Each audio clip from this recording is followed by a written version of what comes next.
All right, so for those of you in the knife world, you all know and have heard of the name Buck. And before we get into what I've done to my Buck knife to make it a little bit more user-friendly for me, interesting piece of information: when I purchased this particular Buck knife, which is a Buck in the S30V steel, it actually came with a nice little piece of Christian scripture. I don't really remember what it is, but to me that was very encouraging, and I'll tell you why. So there's a lot of different folks with a lot of different religions, but being apparently a Christian company, that actually makes me feel a little better because, hey, every company out there is a business. They're looking to make money. They're looking for ways to make things cheaper to be able to make more money, and that's the bottom line. But at least Buck, they profess to be Christians, and Christians, the nature of that particular, we would call it a religion, I guess, but in actuality, it's really about a relationship, and it's a family relationship. So whatever it is that they do, it reflects upon God. So if they go and try to cheap out and make a substandard product, then they have to answer to God for it because they have identified themselves as being one of God's family. So to me, that just adds an extra level of burden on them to make sure that they're doing the right thing and a good job. Anyway, getting right into it. Buck Knives, very famous knife brand. They make some good knives. A couple of interesting things about the Buck. What I have learned over time and use of the Buck 119 Special is that it's a pretty big knife. It's got a 5-inch blade. Now, I'm not going to go into all the details about I think there's other folks out there that'll tell you a lot more about all the details about, the measurements and all that kind of stuff. But what the key is, it's a pretty long knife. And what I found with the Buck is, now you're going to find knives out there that could do different types of game better. I think there are some knives that are really well specific to skinning a game, knives for dealing with smaller game, birds, all that kind of stuff. There's a knife for everything if you want to look for it. But if you just want to get one knife that's going to be able to do just about everything that you're going to need, you're going to find the 119 can do everything that you need it to do. This nice little rounded, curved edge of the blade right up here on the top here, near the tip, that's really good for skinning your deer and larger game. It's got a nice 5-inch blade about, and that gives you plenty of edge to deal with larger animals. But it does have some drawbacks. Now, this particular knife is a custom Buck. The customizations is in the brass fittings as well as the S30V steel. But otherwise, the handle is phenolic. It's a black plastic. But the problem with the plastic is that if this gets a little wet, you're looking at a very slippery knife, and that's never a safe nor pleasant thing. So, at any rate, this is stock. Didn't do anything to it yet.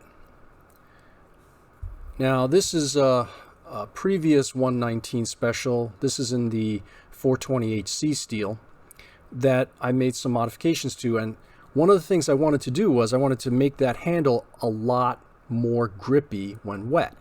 The other piece, of course, is some people have complained, and I've had that problem. The handle is kind of blocky. It doesn't feel very comfortable. So I went ahead to reshape the handle. And so I took a file to it, and I want you to, and I hope you'll be able to see the difference in the profile of the handle. Now, it doesn't seem like a lot, and in this custom model, you don't quite see it as pronounced, but the thing that you can notice is right around here, I took a lot of material off to give it a much more rounded contour.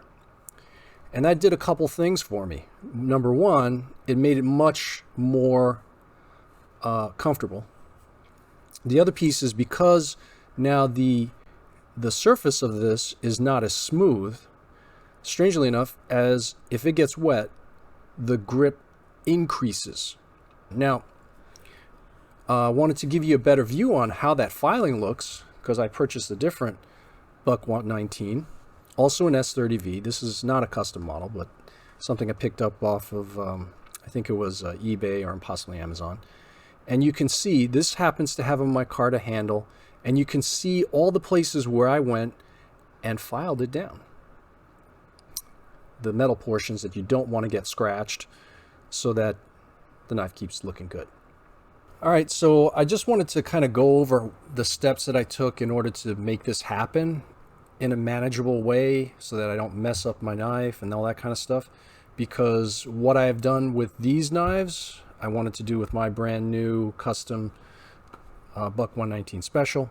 Just wanted to kind of show you how that's done. And it's pretty simple as far as you just put some masking tape over the metal fittings. And then what I did was I added another piece of masking tape in the center of the handle, and this is just so that it's a marker to allow me to know that basically I'm not going to be doing anything to this part of the handle, because for the most part you don't really need to. And as you can see from what I did on this red handle micarta knife, you see where I went and filed away at it. The majority of the filing is going to be happening in this area on both sides.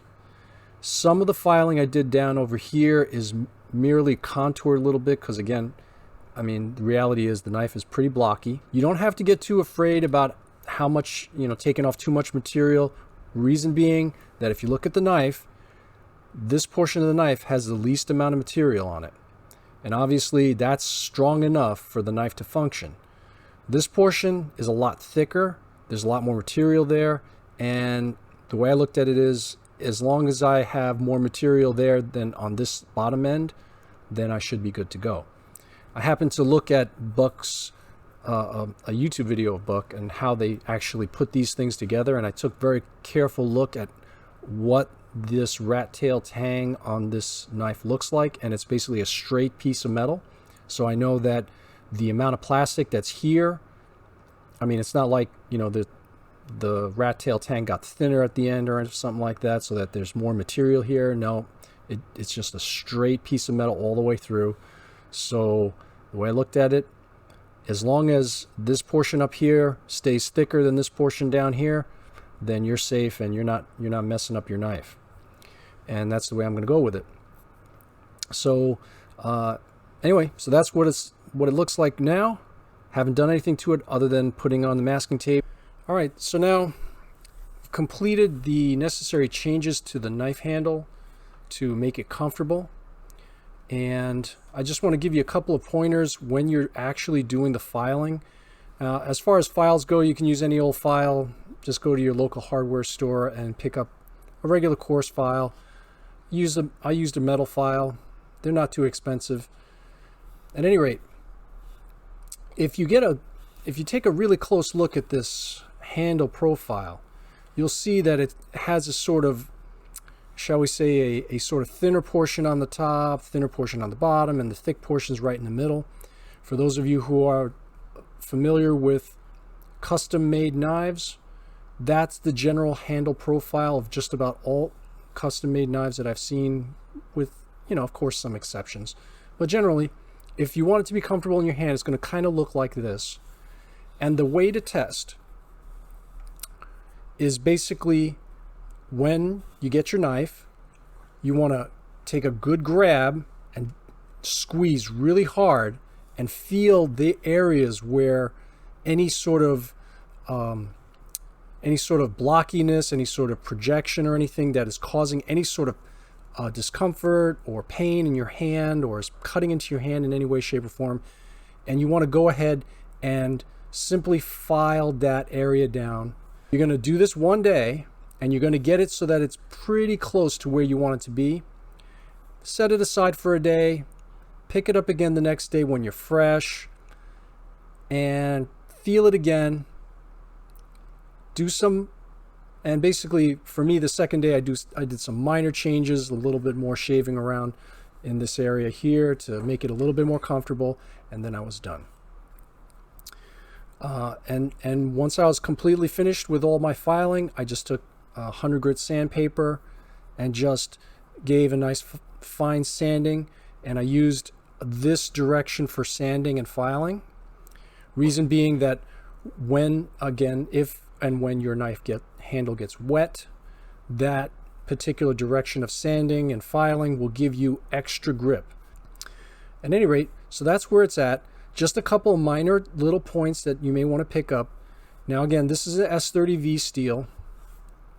I have an older model that I had longer, and this is a standard 420HC buck steel. Now if you're going to ask me what's the difference, I'm going to tell you, if you just use your knife in a normal fashion, meaning you don't think it's an axe and you don't chop anything, then your 420HC steel is just fine. It works well.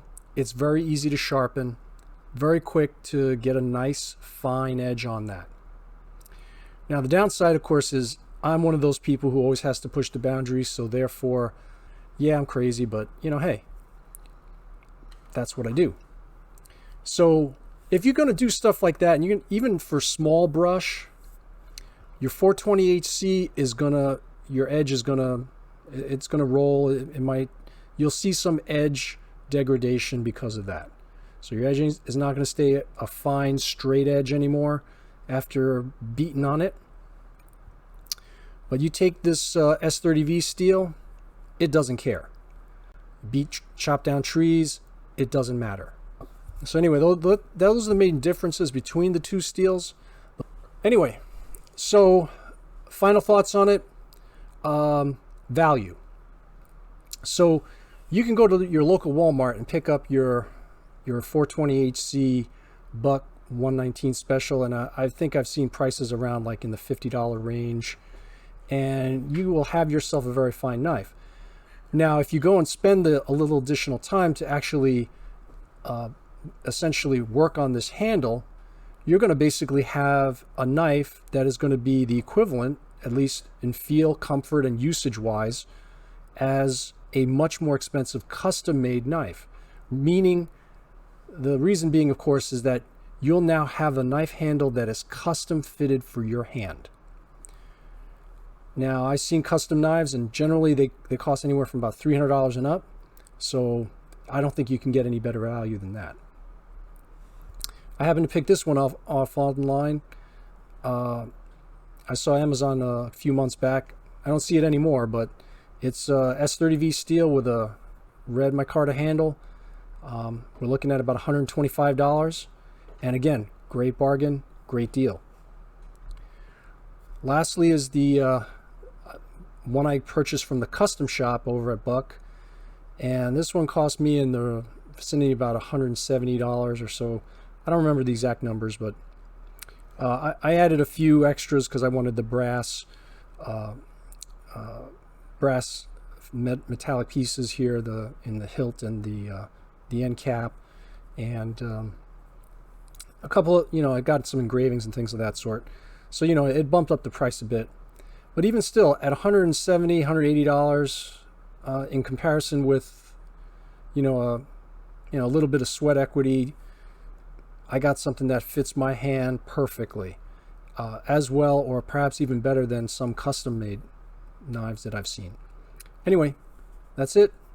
Anyway, hope this has been a blessing for everybody, and hope you enjoyed the video. Thank you.